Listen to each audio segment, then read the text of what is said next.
Right in the thick of things in the Big East hoop season, and Patrick Ewing's Georgetown Hoyas are on the rise behind Josh LeBlanc. Beautiful putback there. The freshman had a double-double. Jamarco Pickett, 6 for his last 6 from beyond the arc, and then a Mac attack.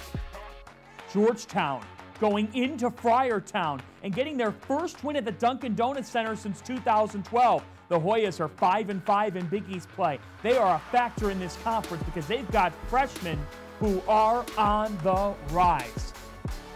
Patrick Ewing has this Georgetown team with as many wins already as they had in all of last season. Shamari Pons, NBA-type shot. It goes in, it's successful, but Marcus Howard would answer. These two Big East Player of the Year front-runners going back and forth, shot for shot, and arguably the best game of the season in the conference thus far. Sakar Annam gives Marquette the lead. In clutch moments, Shamari Pons knows how to close. You bet. Marvin Clark at the free throw line, intentionally missing. A heave. Ooh, it was close. It was close. Everybody in Queens had a long sigh of, relief. Statement win for St. John's. Let's go to the Finneran Pavilion. It was not a work of art, but it was Big East basketball. Phil Booth, yes, of course he gets that role.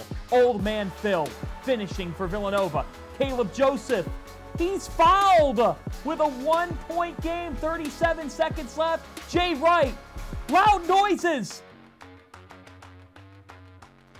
Creighton, tied at 49, end of regulation. They get a shot off. It's Joseph. It's off. We're going to overtime. Greg McDermott says against Villanova, you have to beat them. They don't beat themselves because they make little plays. Dada with a dunk.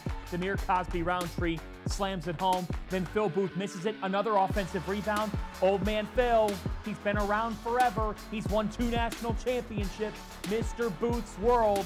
We're all just living in it as the top cats of the Big East are off to the best start by a Big East team since Connecticut 2 decades ago. That sets up a Saturday showdown between the unbeaten Wildcats in conference play taking on number 10 Marquette in Milwaukee. As we welcome you to an absolutely loaded Big East shoot-around, whether you're at your office, on your lunch break, driving around, we encourage you to make sure you keep your eyes on the road. Thanks for watching. We have an absolutely stacked lineup. Tyreke Turner, Fox College basketball analyst, will reveal who his Big East Player of the Year is at this point. Howie Schwab's going to break down the bracket situation and what it means for Saturday's top 15 Villanova-Marquette game, as well as other bubble talk. But we lead off with a team who's in that bubble talk and who needs to find their way, but has before, because they're searching for what would be a 4th straight NCAA tournament bid. Seton Hall. They are currently at 13-9 overall. They have the wins over Kentucky and Maryland. But the Pirates, they have dropped 5 of 6 in Big East play and have struggled lately. 3 of their next 4 are at home. This is a critical stretch. How will they handle it? Here's their star, Myles Powell.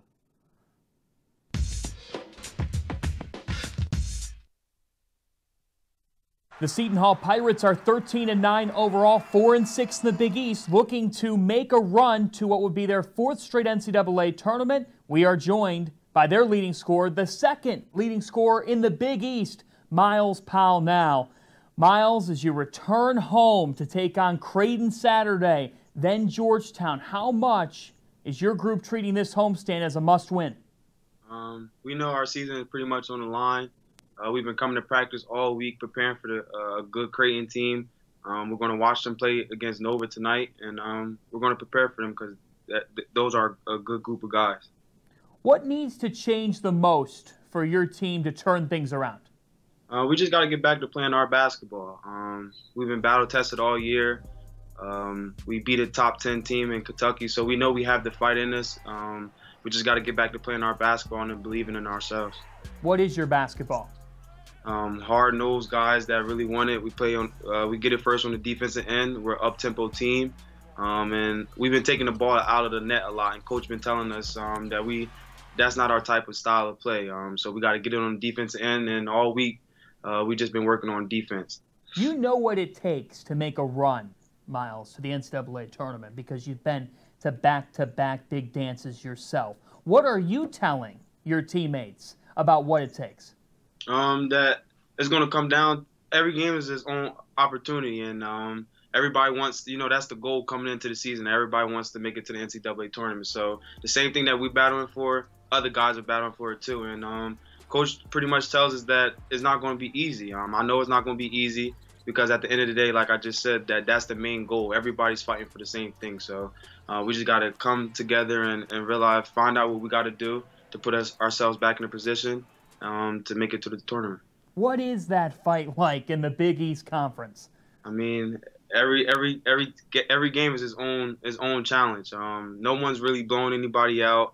It's coming down to the last possession. Coach always tells us that every possession matters. So the 1-2, like last night when St. John's and Marquette, that was a great game. Shamari came down, made a great play. Marcus had a chance to end it, and they fell up short. But every game is its own challenge, its own opportunity, and yeah, you got to take care of the ball because it's going to come down to the last shot. Shamari's a local kid, Brooklyn native. You're from Trenton, New Jersey. Give us a taste of your guys' conversations because we know you guys talk to each other. Yeah, I mean, that's my boy. I love seeing him in action. We talk all the time. It's nothing like watching your boy do his thing on the court and doing what we love. So, I mean, Marcus, too. Both of them guys, those are great guys on and off the court. So, I mean, it's a great competition running for the Player of the Year. Phil Booth is having one hell of a season, too. So, I mean, he picked it up for the Nova guys, and they're doing good. So, I mean, just to have my name involved with all these good guys, it's a blessing. So, like I said, it's truly an honor to be a part and to watch these guys do their thing. You're second in the Big East in scoring, 21.6 points per game, all while shooting 45% from the field. Kevin Willard said, Myles, that when he recruited you, he knew you could be an A-type scorer, but that now you are an A-type playmaker. What has gone into the process of becoming that playmaker? Just my coaching staff always believing in me. I say it in every interview. The confidence that Coach Willard has in me is, I mean, words can't even describe it. And when you have a guy like that believe in you so much, it's kind of hard to lack confidence. So I pretty much just base my game off of confidence. I believe in myself. My teammates believe in me, and so do my coaching staff. So, I mean, I love where I'm at. I love the position I am, and yeah, I'm thankful for it. When did your love for basketball hit you? Since I've been younger. I always had the passion for the game, and I feel as though if you watch me play, you see the passion that I have and the love that I have for the game. Big East tournament is just around the corner. You have one of the best performances of the Big East season back in December against Kentucky, 28 points to lead your Pirates past now the number 5 ranked Wildcats. What is the difference in mentality when you walk into Madison Square Garden to play? I mean, that's one of the most famous buildings in the world. So that's pretty much like a stage. It's not really a court. That's how I look at it. I mean, all types of things go in there. Performances, music performances. You see James Harden go in there and do what he do. So, I mean, every time you walk into Madison Square Garden, you just want to be a part of that legacy. And when I walked in there in December, that's what I was telling myself. And come March, when we go there for the Big East tournament, I want to leave some more legacy, and that's what we're going to do. Myles Powell, good luck against Creighton on Saturday night. Thank you, John. Appreciate it. Thank you for having me.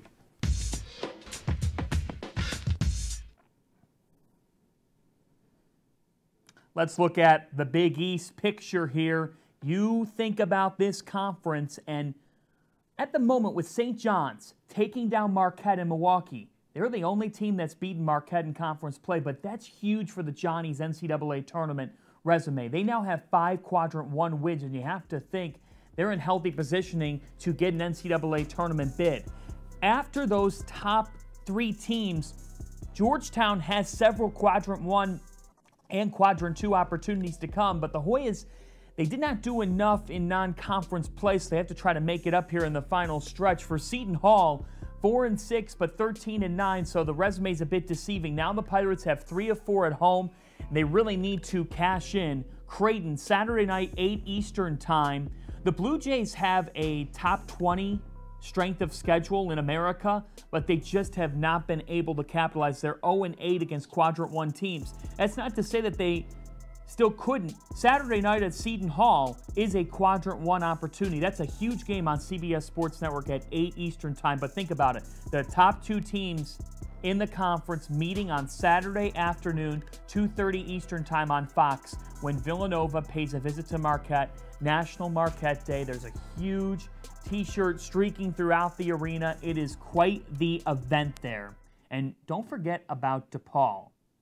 And if you're a Blue Demon follower, you need to be watching this interview because there's some great nuggets on Dave Lato's team, as well as who's the Big East Player of the Year at the moment, and even where St. John stands. It's a former Johnny himself and Fox College basketball analyst, Tyreke Turner.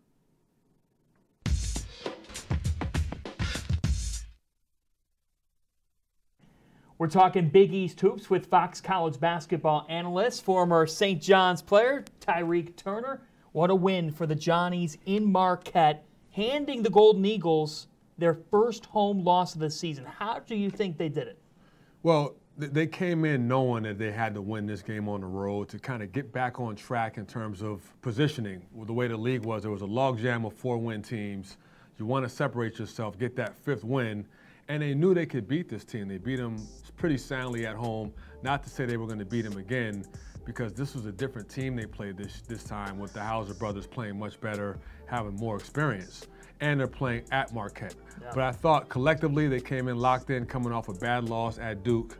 Shamari Pons rarely has 2 bad back-to-back games. You knew he was going to play well. And the other guy stepped up. Justin Simon, I thought, was the real key guy. He was in a 4-game slump. He broke out of that slump with 19 points, and his energy defensively really got the team going, and I thought that was really probably the most important individual component, along with the way Pons played, that helped them get the win.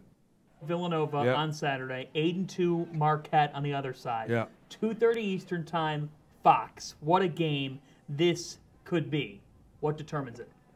You know, I think it always comes down to, for Marquette, obviously Howard is their key guy, and he has to score the ball. But I think for Villanova, it's really about controlling tempo, controlling pace, and when they get Pascal playing the way he's been playing, attacking the rim and also stretching the floor, and then Phil Booth's leadership, I just think they're awfully hard to beat. I think matchup-wise, Villanova has the upper hand because of that. Those 2 seniors and the way Gillespie is playing now, I think you have to find a way to slow down those 3 guys if you're Marquette. If you don't, it's going to be a long night.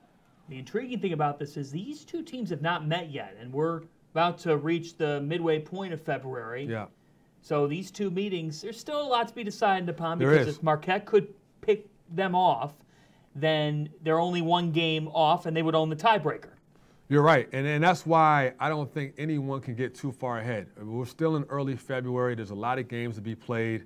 We're kind of at the halfway point of conference play, and you have 2 teams up top, Villanova and Marquette, and then St. John's, and then there's kind of a logjam of 4 or 5 teams that are trying to find their way. And I think there's still enough time where today what we're talking about could be totally different 2 weeks from now. And it's crazy, but it's also exciting because it kind of gives you a nice build-up going into March. The way we're going right now could be totally different tomorrow. You're right. You're absolutely right, and that's not exaggerated. Who's the dark horse of those teams fighting for positioning that you like? DePaul. I think DePaul is, well, I shouldn't just say DePaul. I'm saying DePaul because no one has expected them to be relevant up to this point. I don't mean that with any disrespect. Oh, no. But they've been at the bottom of the league for the entire new Big East. And this is the first year that they've started to really separate themselves and say, you know what? This is not a layup game coming in here versus DePaul. They have some talent. Eli Kane. I think Paul Reed is phenomenal. I think he's probably the most underrated player in the conference. And I think Dave Lato's been patient with these guys and got them to buy in. He's got some upper-class experience now. And Strus obviously being a big-time scorer as well. They have some pieces there. I think their front line is as good as any front line in the conference. And I certainly think there's enough time for them to move up the rankings. DePaul, with Paul Reed, he's averaging nearly a double-double in conference play, over 15 points, nearly 10 rebounds. Reed has been able to put it together for the Blue Demons. So they are absolutely a factor. Let's turn to the Georgetown Hoyas. Yep. We had them throughout non-conference play a couple of times, and we knew Jesse Govan was going to come back and be a stalwart down low. How about this freshman duo, James Akinjo, Mac McClung? And don't forget LeBlanc. I mean, he doesn't get the kind of credit, but you're right. Akinjo and McClung are a dynamic backcourt. Freshmen, remove the freshmen, they're just a dynamic backcourt. Really impressed with their toughness, really impressed with their ability to lead. And, you know, Govan is the man on that team, but these two freshmen, man, Pat Ewing's done a great job of letting them play through their mistakes, learn on the way, but also keep them under control. And I think both Akinjo and McClung, dynamic backcourt in the sense of scoring the ball, attacking the rim.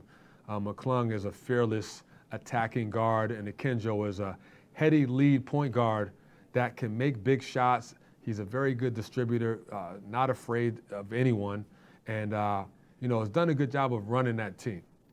We've got quite the race in this conference, certainly at the top team-wise. How about player-wise? It is a race to the Garden. Yeah. And after Shamari Pond's performance against Marcus Howard, how do you see this Player of the Year race playing out?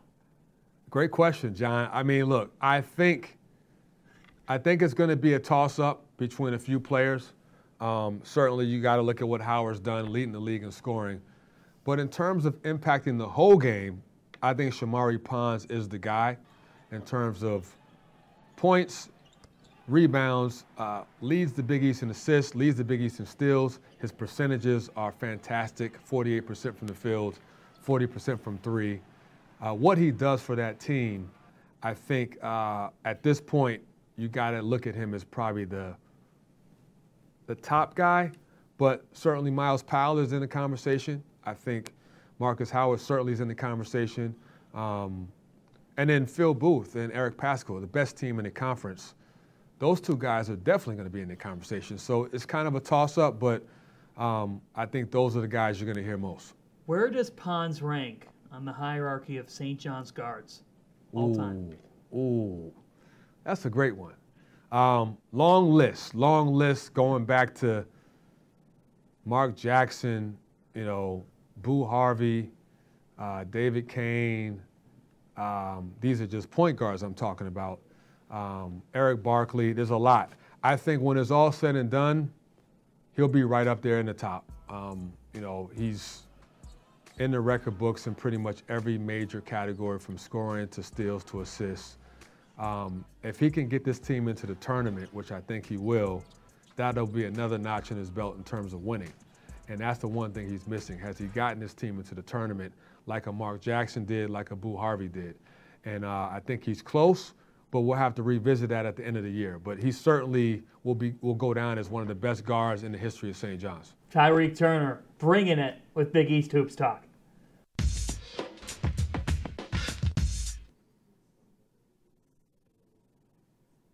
Great to have Tyreke in studio as we turn to bracket talk.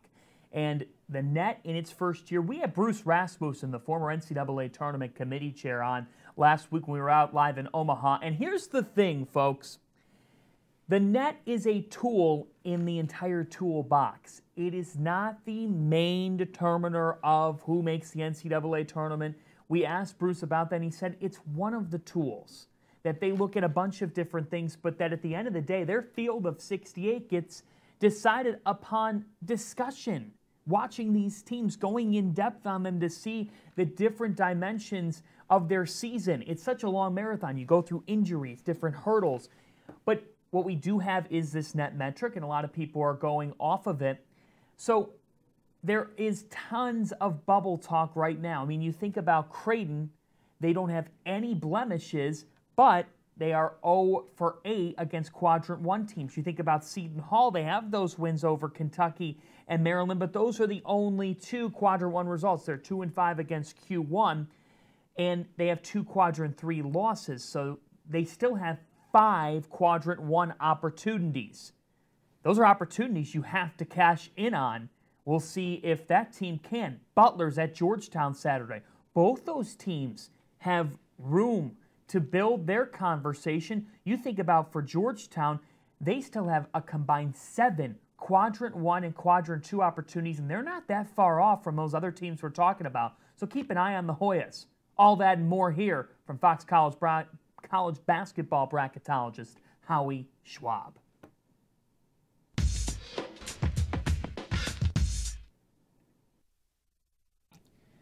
We now welcome in the Schwab. Fox College basketball bracketologist Howie Schwab is joining us from down in Florida via phone. Howie, we start with the headline. The St. John's Red Storm getting a top 10 road win at Marquette. They have picked off Marquette twice. The only team to beat Marquette in Big East play. The Johnnies now 40 in the net. You had them in your last 4 in earlier this week. What does this win over Marquette do for the Johnnies now? I think it moves them up probably to the 10 line, or else maybe even the 11 line lower, but not in the last 4 in. I think they're above that now. And that was a huge win. One of the biggest wins, I think, in Chris Mullen's career as head coach at St. John's. In the top 16 reveal on Saturday, do you see Villanova and Marquette both in that reveal? Right now, it's going to be close. I think Villanova right now is either a 4 or 5. Marquette after last night, well, I had them as a 4, I think, and it's going to be pretty close. I think a lot's going to depend in the next couple of days on some other teams. If certain teams end up winning and moving up the ladder a little bit in the net and the overall view of things, I think it'll be close. I think the bottom line, though, is the winner of the conference will end up being a top 16. Top 16 being 1 through 4 seed. That reveal is on Saturday, and it's ahead of the big showdown between Villanova and Marquette. Let's get to some bubble talk. First 4 out at the start of this week were the Butler Bulldogs. They just got past another bubble team in Seton Hall on Saturday. Now, a huge road game, Howie, against an upstart Georgetown team this weekend. I tell you what, Georgetown's really interesting because when Akinjo's playing well and McClung is playing well, they're very dangerous. Butler has been really up and down. When their outside shooting is on, they're very tough. I think this is really a toss-up game. Butler needs it badly at this point because Butler is right there, not too far out of the picture. Georgetown, again, the non-league schedule, I think, hurts them a little bit in the overall look of things. But I'm going to pick Butler to win that game, but I think it's going to be a real dogfight. Pardon the expression, dog. Let's turn to Seton Hall. The Pirates own 2 Quadrant 1 wins. Those coming over Kentucky on a neutral floor at the Garden and at Maryland. They also own 2 Quadrant 3 losses. But Kevin Willard designed a tough non-conference schedule, and that certainly has paid off for their profile. 3 of their next 4 are at home. How much are you paying attention to them here? Oh, I'm paying attention because if they win 3 of those 4, then they get back in the equation. Right now, I think they're out because as great a wins as Kentucky and Maryland are, they've had some, being swept by DePaul, for example, and that's not to knock DePaul by any stretch, an improved team, but realistically, I think Seton Hall has slipped a little bit in the net. They've slipped a little bit in the overall look of things. I think right now, though, they can redeem themselves. They can come back and make some noise. And I've got to think that when you look at the overall picture, the Big East really should have 4 teams in, but right now I don't have that. But you could see someone come up at the last minute. I wouldn't be surprised at all. I mean, let's not forget, there are teams out there like a Providence that have not had the greatest of seasons, but can make it up in one fell swoop at Madison Square Garden in the Big East tournament and get into the NCAA tournament by winning it. And it's very feasible that a surprise team can do that. I like Villanova and I like Marquette a lot, but it's still going to be a war at Madison Square Garden. Howie Schwab all over the bracketology scene, the Fox College basketball bracketologist. Howie, thanks for joining us. Hey, John, I got to add one other thing. This is the toughest year to determine teams seeded 8 through 12 in a bracket. I mean, the last 4 in, it's going to be crazy. You have some teams I can't believe belong in, but are in at the moment, in my opinion. Teams with 12, 13 losses are far from dead at this point. It's incredible. But that's college basketball. Always interesting. Howie Schwab, thanks. Thanks, John.